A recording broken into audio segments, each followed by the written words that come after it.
It's day 2, and I'm going to epoxy the seal coat on these two.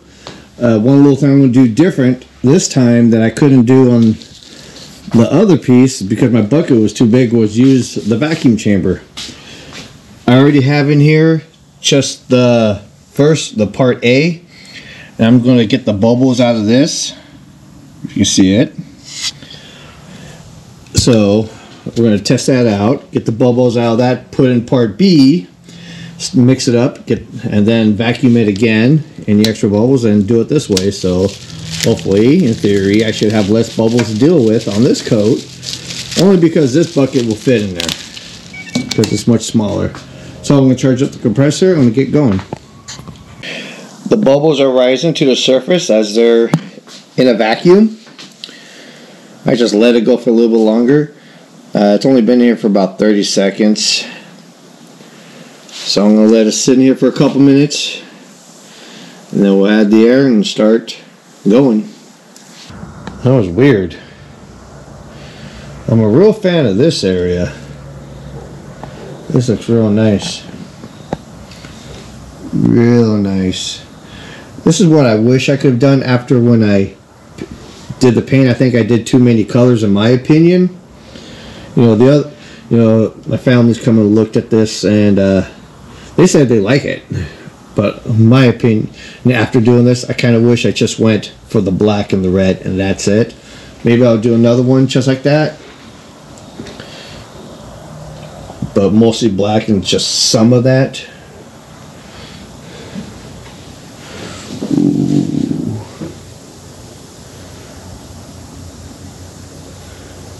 Looking pretty sweet. So we let this one cure for the night, and then tomorrow prep the desktop and the long narrow shelf again. By the way, kind of sitting over there, if you can see, one's way up over there because they're safe to move now. So I'll prep those, clean them up, and we'll put the pour coat on those suckers. Ooh, excited for that one. But we'll see if I actually get to that tomorrow. I had a long day today, and there's a chance I might be having a long day at work tomorrow. Well, in case you're wondering why I didn't bother showing you the seal coat on the two shelf pieces, it's the same thing as the one I already showed you, so it's no point of making this video build even longer, as it already is pretty long. So it's just the same thing. Now back to the matter of this. What I'm doing, I'm just sanding down the drips, smoothing it. The whole bottom is going to be painted black again, which is no big deal. So just prepping it again for just a simple black coat of spray paint. Well, I've tried a little thing that I've heard. Oh, by the way, guess who showed up? The boy with no shoes. Well, I've tested a technique that I heard about drips that epoxy doesn't like to stick to packing tape. So I'm running an edge on the bottom. So hopefully, when I do the flood coat, the drips will just be on the tape, and I just pull the tape away, and it's just a lot less prep that I would have to do. Well, I can tell you one thing. I tested it, and after the flood coat, I did not like this method. So, I hear that it works, but it didn't work for me, because when I started pulling the tape, it pulled the epoxy. But right now, I'm just doing a little wet sand in a couple of trouble areas that I saw from the seal coat, just where it didn't get total coverage. So I just made it a little bit smoother, and I just wiped it all down to make sure it's really clean. Getting it ready for the flood coat, the fun coat. But first, what I gotta do before I do that, I gotta put my artistic signature on it. Oh yeah.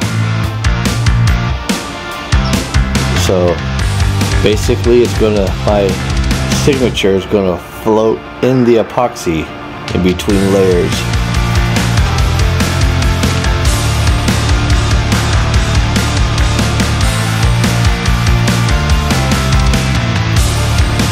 And the color that I'm using is actually the red that I wanted to use, that I discovered in that little happy accident, that I wish I made it this top just the metallic red and black. I'm using basically the same dark red that I tinted with rose gold to make the red. This is just I can't remember the exact name off the top of my head what red it is, but it's just a dark red, metallic red craft paint. Hey look, I can spell my fucking name. I get a star sticker. So, it's time to do another pour. Gonna do the flood coat now. I already tack ragged it all off, made sure there's nothing on it. I'll do it one more time just before the pour. I have it in the vacuum chamber. It's doing its thing. I'm about to release that real soon. And I'm going to actually do a quick little heat gun on the surface of this just to get those bubbles out. You know, this is a whole learning process for me, so. And I'm going to get the camera set up for the pour, and I'm going to start doing it. And also, before I sealed it, I had to actually put my signature in it, because I'm going to seal it forever. So normally do something like that at the end, but in this case, got to do it right now.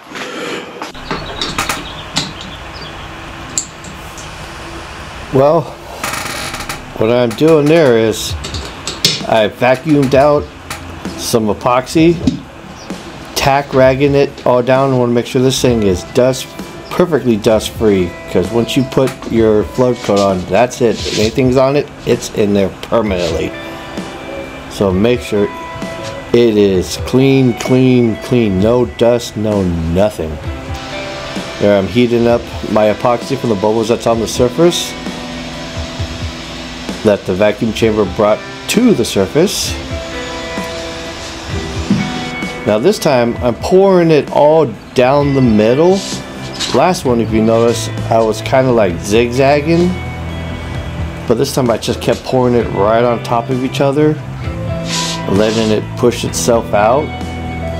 Just a different technique that I wanted to try. This is my first time, so just experimenting at the same time, learning as well.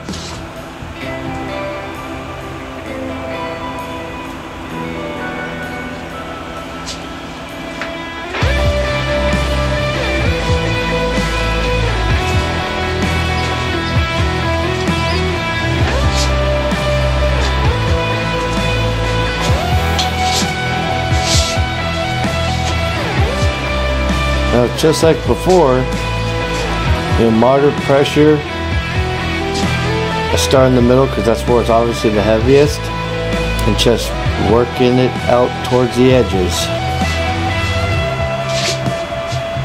spreading it all around to the edges, but without it flowing over yet. Obviously, I want to make sure that all the epoxy is literally on the surface before I start making it run off the sides. I think you would want to do that too if you're doing the tabletop pour like this. Something I also did learn when I did this pour, and actually the seal coat as well, this stuff will self-level. Of course it's going to self-level itself, but it will literally do it for at least a couple hours. So don't be like too worried if you start noticing, like, if as you're doing this and once you think you're done, you're trying to get ripples out. It will continue to work for a while. It'll do it slowly, but it will level itself out. This type of thing was actually pretty fun. The epoxy does a lot of the work itself. You just gotta give it a little help. And of course, like I emphasized earlier, just even before the seal coat, make sure your project is level as freakishly possible, so that way your epoxy will self-level evenly. And of course, like before, And I'm crisscrossing this way, so about an inch of my little plastic spat only hangs over, so a lot of the epoxy is still on the tabletop, and yet it's still given enough to flood over. And remember, you're going to take a foam brush to the edges anyways, which will give it its coverage too. So don't just dump it all over like immediately. You want to keep much epoxy on your surface as possible, so it can actually self-level and be thick. You know, the thicker your clear epoxy, the better.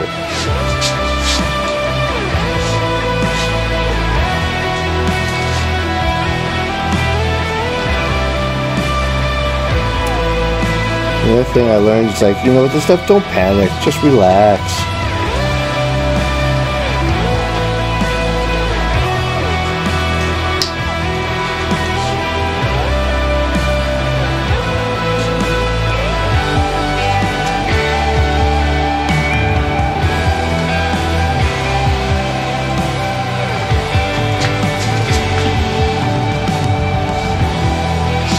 In case you're wondering why I didn't put the long shelf like I did with the other one, I just decided just to kind of figure out how much volume in my epoxy. I kind of figured it out when I did the seal coats, so I was able to actually put this one in a smaller container and just do it separately, so that way I could do the vacuum for the flood coat, which is the final coat, and then end up doing that long piece and the corner shelf pieces together at the same time. But this one piece to me is the centerpiece of the whole desk.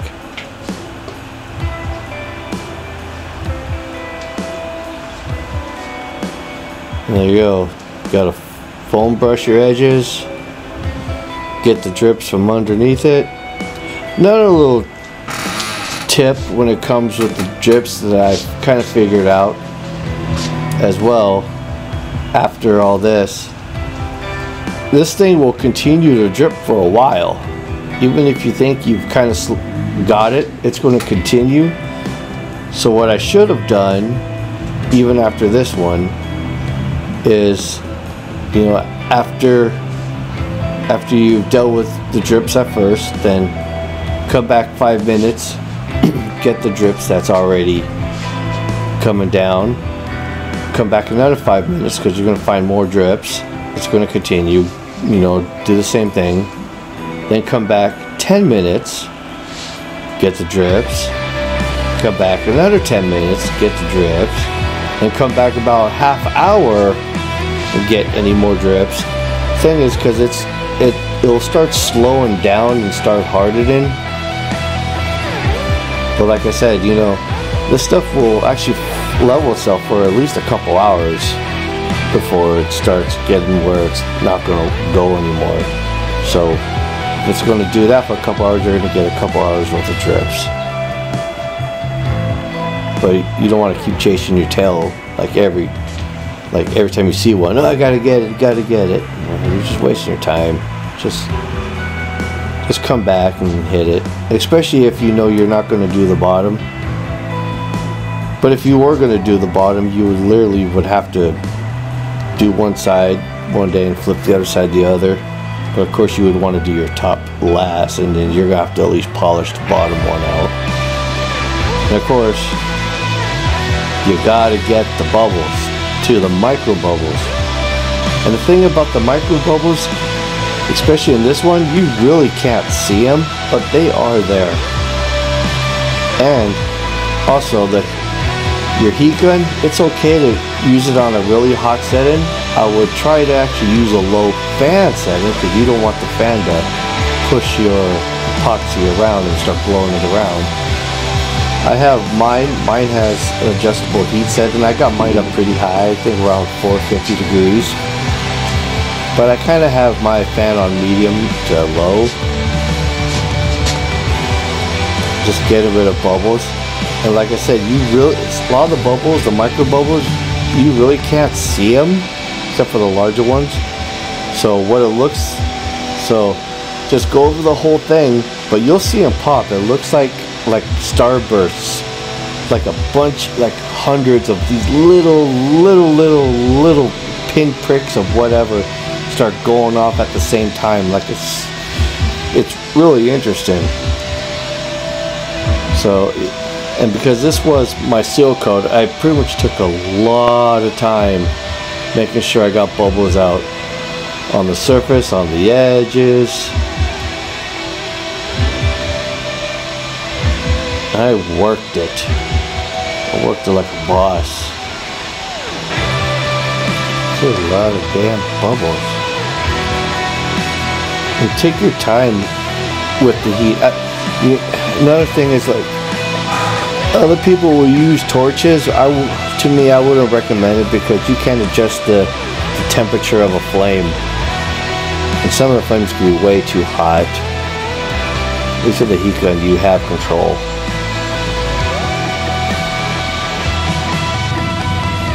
Now it's just gotta settle and flow. Alright. Can't do anything for me until tomorrow. So the next thing would be at this one here, and do the other 3 pieces after that. And then hopefully we're done. But you know, I'll check the surface after everyone's good. Maybe I might have to do a little, because I do see a couple areas that seems to be a like you can't see it, but it seems to be a little higher and lower. If it doesn't flow out, then I can just polish. I can just feather it down and polish it out. After all, this is a float coat. It's extra epoxy on it, so I'm not really that worried. But it's my first full attempt. So live and learn. If it doesn't come out perfectly flat, I think the reason why is because I did the same amount as both the seal coat and the flood coat, thinking that because of the seal coat it actually made it even flatter. So hopefully using the same amount would still give it that extra, because you're not absorbing too much.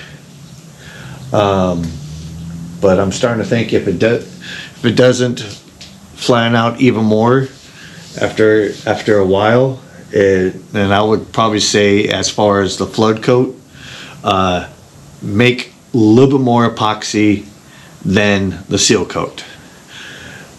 I tend to kind of notice that with the shell pieces, because I had a little bit too much and it actually laid even flatter, almost like I don't really have to do anything. But some of them I'm going to do it anyways, just to be even. So, well, I decided to show you the pain in the part of using packing tape to hopefully, in theory, to deal with drips, and to me it was a failure. Luckily, I only did it for just the tabletop portion of the desk. Took a lot of painstaking of utility knife chipping and scoring. It will pull the tape up to the bubbles, but it will leave it underneath.